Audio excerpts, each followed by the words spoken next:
윤석열 정부의 노동 정책을 한번 전망해 보겠습니다. 첫 번째로 이제 윤석열 대통령이 반대하는 노동 정책. 이거는 이제 그러면 결국은 노동자들이 실현해야 될 것이 되겠죠. 거꾸로. 자, 동일 노동, 동일 임금입니다. 이거는 이제 어떤 의미냐면 비정규직과 정규직인데 당연히 정규직의 임금이 더 많이 받죠. 그래서 노동자들은 비정규직도 정규직만큼 많이 돈을 주겠다는 건데 윤석열은 이제 그럴 수 없다는 겁니다. 그래서 이런 동일노동 동일임금에 반대하고 있습니다. 그런데 이 동일노동 동일임금은 기본급에만 해당되는 겁니다. 기본급에만. 왜냐하면은 30살 먹은 노동자와 50살 먹은 노동자가 생활비가 다른데 똑같은 일을 한다고 해서 똑같은 월급을 주면 안 되겠죠. 살아남을 수가 없습니다. 그래서 동일노동 동일임금은 기본급에만 해당되는 거다 하는 겁니다.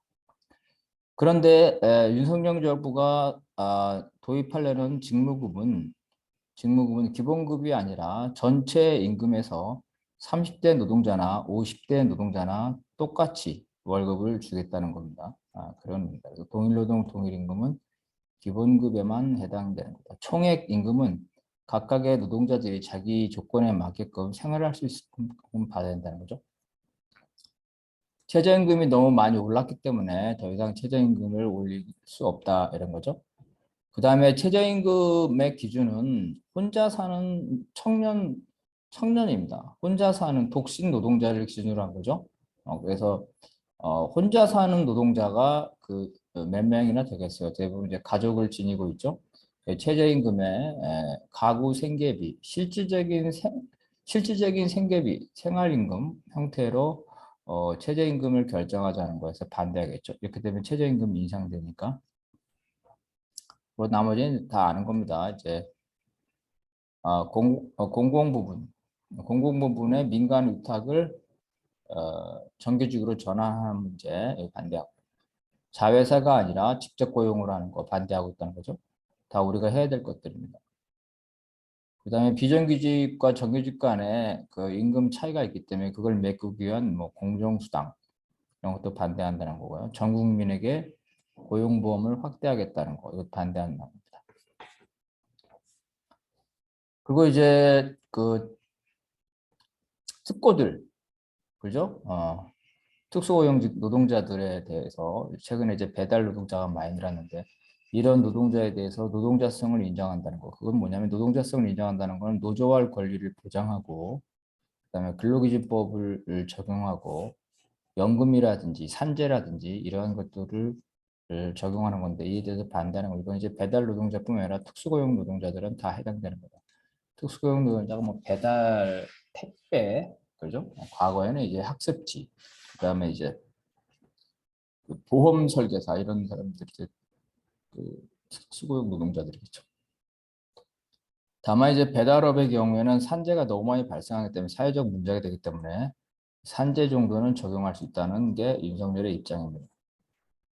주 4.5일째. 지금 이제 금요일에 저기 8시간을 하는데 그죠? 금요일에 오전 시간만 하고 쉬는 것 이런 것들에 이제 당연히 반대하고 불법 파견 최초 사용할 날부터 직접 고용을 간주하는 이런 것도 다 반대한다. 그래서 모든 노동자에게 법정 노동 시간 표준이 주 40시간이죠. 그리고 52시간을 넘을 수 없도록 하는데 윤석열에 의하면 뭐 프로그램은 뭐 집중적으로 일을 더 할 수 있는 거 아니냐. 배달이다. 그러면 더 일을 할 수 있는 거 아니냐. 이런 거 이제 반대하는 거고요. 지금 산재가 끊임없이 특히 건설 현장의 산재가 끊임없이 이루어지는데 그 이유는 이제 이 대기업이 이 영세 기업에게 단계별로 하청을 주죠. 그래서 하청을 받은 기업들은 실제 노동자를 고용한 하청 기업들은 산재나 이런 임금도 마찬가지인데 이거에 지급 능력이나 관리 능력이 없죠. 그래서 원청의 책임을 강화하는 것 이것도 반대하고 있다. 5인 미만 사업장에는 금기법이 전면적으로 적용되지 않습니다. 어, 중대재해처벌법도 전면적으로 적용되지 않는데 이러한 것들을 전면적으로 적용하는 거에 반대하고 있다. 산재가 발생했을 때 그거를 입증해야 되는데 예를 들어서 뭐그 과로사 같은 경우 이런 경우 입증하기가 어렵겠죠. 그래서 이거를 노동자의 입증 책임을 전환해서 사용자가 이것이 산재가 아니라고 입증하도록 하는 것. 사용자가 입증하지 못하면 산재로 추정하는 것. 이러한 것도 역시 반대를 하고 있는 겁니다. 그다음에 이제 산재 위험에 있을 때 노동자들이 작업을 중지할 수 있는 것들, 이러한 것들도 이제 반대하고, 우리나라는 이제 그 노동청이 노동자를 위한 게 아니죠. 자본가를 위한 건데, 노동청이 제대로 역할을 하도록 자본가들을 감시하고 수사할 수 있는 노동경찰을 확대하는 것을 확대하는 것을 반대하고 있다는 거죠.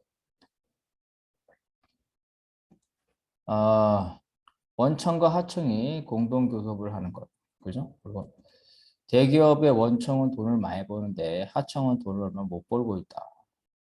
그래서 이 하청이 항상 하는 말이 우리는 원청한테 다 뺏기기 때문에 노동자한테 줄 돈이 없다. 임금을 올려줄 수 없다. 이런 말을 하는데 원청과 하청, 대기업과 하청 중소기업이 이익을 공유해서 그 이윤율을 격차를 줄이고 그래서 하청 하청 사업주의 임금 지불 능력을 향상시켜서 원하청 노동자들의 임금 격차를 해소하자는 것. 당연히 이것도 이제 윤석열 정부는 반대하고 있다는 겁니다. 그럼 윤석열 정부가 하고자 하는 노동 정책은 무엇이냐 하는 거죠. 윤석열 정부의 노동 정책은 비교적 명확합니다. 민영화, 공공기업을 민영화하겠다는 거죠. 구조조. 구조조정은 두 가지죠. 유사한 기능을 하는 기구를 통폐합해서 인력을 줄이겠다는 겁니다. 또 하나는 하나의 기관에서 과거에 3명이 했던 일을 2명이 하게 함으로써 인력을 줄이겠다. 기관 통폐합과 그 기관 내에서 인력 감축이 구조 조정이 되겠습니다.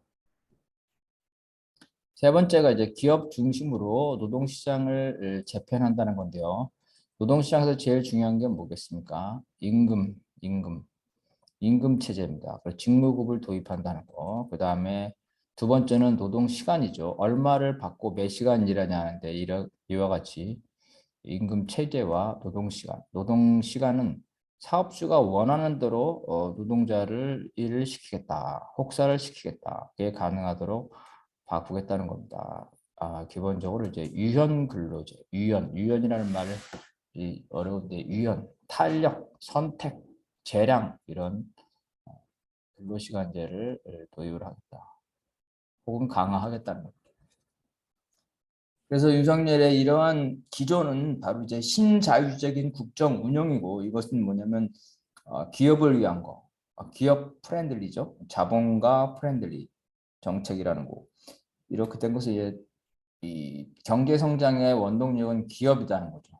노동자가 아니라 실제로 사회의 다수가 노동자가 그러한 일들을 하고 있는데 노동자가 아니라 소수의 자본가들이 이 경제 발전의 원동력이기 때문에 이러한 자본가들의 자유로운 경영을 보장하기 위해서 노동자들이 희생할 수밖에 없다. 또한 국가가 노동자 민중의 삶을 책임지는 게 아니라 노동자 민중의 삶은 시장에서 자본가와 노동자 간의 그 협상을 통해서 계약에 의해서 되는 거죠. 다만 국가는 이러한 민간 주도의 자율적인 계약을 보장해주고 조정하는 역할을 맡다. 즉 민간이 중심이다. 이러한 기조에서 첫 번째는 민영화인데 우리가 다 알고 있죠. 한국전력의 생산과 에너지 판매를 민영화하겠다는 거고 특히 한국전력이 집중할 수 없는 재생에너지 부분을 민영화가 불가피하다 이런 논리를 가지고 있고 영리병원, 제주도에서 도입됐는데 이것을 전국적으로 확대해서 이렇게 되면 이제 외국계 병원까지도 영리병원이 들어온다는 거죠. 사회복지는 이제 국가가 책임져야 되는데 이걸 기업으로부터 책임지게 한다는 겁니다.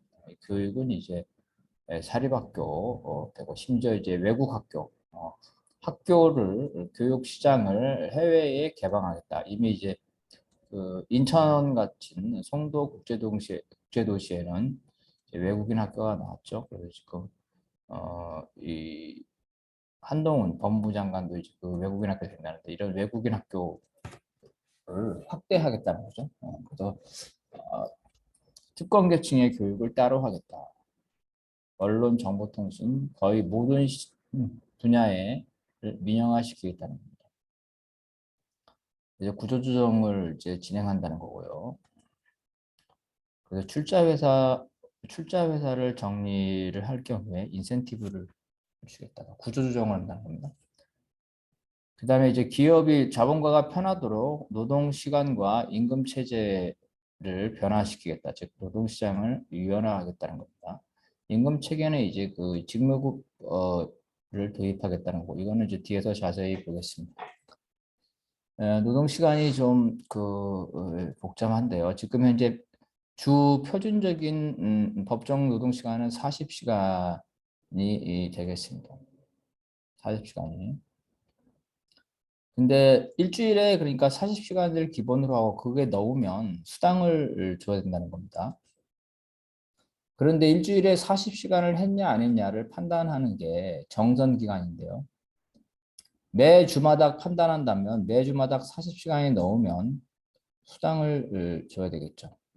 그런데 이 정산기간이 매주가 아니라 예를 들어서 3개월이다 그런다면 어떤 특정 주는 40시간이 안 되고 다른 주는 그래서 50시간을 하더라도 전체적으로 40시간 이내면 연장 수당을 줄 필요 없다는 거죠. 연장 근로 수당.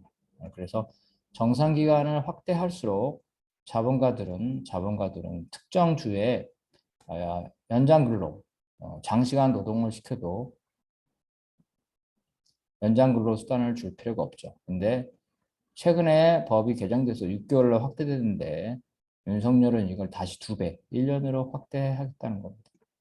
그래서 1년으로 확대해서 주 40시간을 1년 단위로 평균적으로 주 40시간이라면 사업의 조건에 따라서 사업장 규모나 업종별에 따라서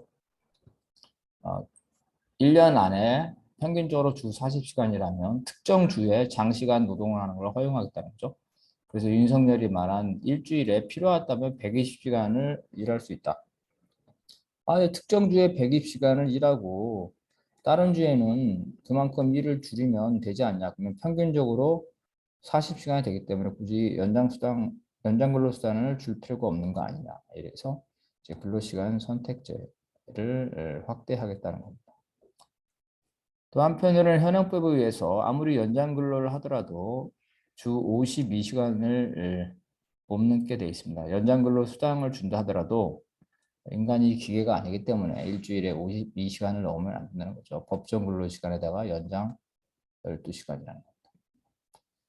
그런데 일주일에 연장 근로를 12시간을 한다는 건데 예를 들어서 뭐 그 3시간씩 4일 동안 할 수도 있겠죠. 근데 그게 아니라 특정 요일에 우리는 뭐 서비스업이기 때문에 금요일, 토요일에 손님이 많다. 그래서 우리는 금요일 날 6시간 연장 근로, 토요일 날 6시간 연장 근로. 그렇게 되면 어떻게 됩니까? 8시간, 6시간, 14시간이죠. 토요일 날, 일요일 날, 금요일 날, 토요일 날 14시간을 일을 시키겠다는 거죠. 사람이 견딜 수가 없겠죠. 그래서 특정 요일에 집중적으로 장시간 노동을 허용하는 것, 이러한 것들이 이제 윤석열이 이제 생각하고 있는 겁니다. 그래서 뭐 프로그래머라든지 아니면 뭐 택배 이런 특수한 형태의 노동이 되겠죠. 그 다음에 새로 시작되는 업종이라든지 전문직에부터 이런 것들을 완화를 하겠다는 겁니다. 이게 이제 근로 시간이죠. 임금 체제는 직무급으로 바꾸는 건데 이 직무급으로 전환되는 속도를 빠르게 하기 위해서 국가가 그러한 그 환경, 직무급으로 전환될 수 있는 이거를 촉진하게 하는 환경을 만드는데 바로 이제 일단 정보와 데이터, 직무직 정보 시스템을 통해서 직무급과 성과급을 향후에 현재는 공공부문의 비정규직 중심인데 정규직과 민간 부분까지 확대하겠다는 겁니다. 그래서 공공 부분의 비정규직에서 직무급을 막아내지 못하면 공공 부분 전체로 나아가서 이제 민간 부분까지 직무급이 확대될 거라고 보겠습니다. 또한 이제 그 장년 세대와 청년 세대 간의 노노 갈등을 유발하기 위해서 고임금 장년 세대, 그러니까 고임금 노동자, 50대 고임금 노동자 한 명을 해고하면 청년을 2명을 고용할 수 있다. 아니면 50대 이상의 고임금 노동자의 임금을 두 사람의 임금을 세 사람 임금을 깎으면 청년 한 명을 고용할 수 있다. 이런 식으로 청년 노동자와 장년 노동자를 노노 갈등을 일으키는 임금 체제를 도입하겠다. 그거를 이제 그 세대 갈등이 아니라 세대 상생형이다 이렇게 얘기하면서 그래서 저임금의 청년 고용을 확대하고 그 다음에 이제 노동시장의 바깥에 있는 장년층에게도 이러한 저임금의 고용의 기회를 주겠다는 겁니다. 그 다음에 이제 그 노사협의회는 과거에 노동조합이 무력화하기 위해서 노사협의회를 운영해왔는데 지금은 사실 노사협의회가 거의 실질적으로 노동조합이 있는 데는 실질적으로 운영되지 않죠. 그리고 노사협의회는 노동조합과 달리 협의이기 때문에 아무 구속력이 없습니다. 노사 간의 협의를 하더라도 노동조합은 이제 노사 간의 합의를 하면 구속력이 있는데 그래서 노동조합을 탄압하는 수단인데 이 노사협의회를 강화시키겠다는 겁니다. 그래서 노동조합을 힘을 약화시키겠다. 노사협력을 강제하겠다는 거죠. 그래서 노사협력을 강제한다는 말은 노동조합 탄압이다. 이렇게 생각하면 되겠습니다. 또한 노사의 자율적인 협상을 보장하고 국가는 그걸 조정하겠다. 근데 이 조정하겠다는 거는 이제 노사 간의 협상이 안 될 경우에는 공권력을 투입하겠다. 특히 이제 장기 분규 사업장, 장기 파업을 하는 곳 이러한 곳에는 이제 공권력을 투입하겠다는 말을 이제 조정이다 이렇게 해서 표현하고 있어서 조정하겠다는 거는 결국 공권력을 투입하겠다는 겁니다. 실제로 그렇게 하고 있죠. 최근에 윤석열 정부가 출범한 지 며칠 되지도 않았는데 우체국 택배나 각종 사업장에 벌써부터 이제 공권력을 투입하고 압수수색, 체포가 늘어나고 있습니다. 그 노사 자율협상이라는 거는 말로 하라는 건데 말로 하면 자본가 사용자가 듣질 않죠. 그 노사 자율이라는 걸 사용자 편을 듣겠다는 거죠. 그래서 이런 노사 자유를 전 분야에 확대하는 겁니다. 법적으로 사용자가 책임을 져야 될 부분도 노사 자율에 맡기겠다. 예를 들어서 중대재해법, 산재도 역시 노사 자율에 맡기겠다는 거죠. 그리고 원하청 문제도 역시 노사 자율에 맡기겠다. 결국 대기업의 편을 들겠다는 겁니다. 중대재해처벌법에서 기업들이 여기에 대해서 불만을 많이 제기하기 때문에 기업이 책임을 면할 수 있는 면책 조항을 확대하겠다는 겁니다. 중대재해처벌법을 무력화시키겠다.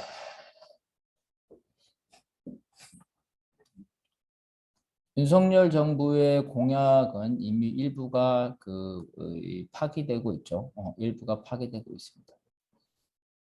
이와 같이 이제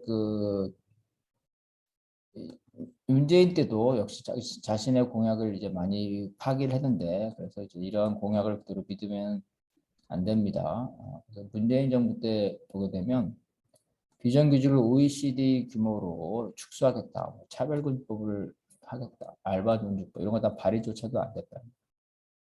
그 문재인 정부의 노동정책을 분류를 해보니까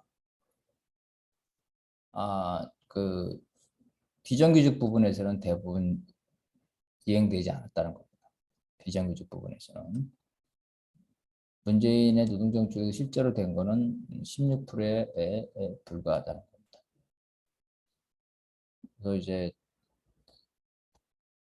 민주노총을 약화시키기 위해서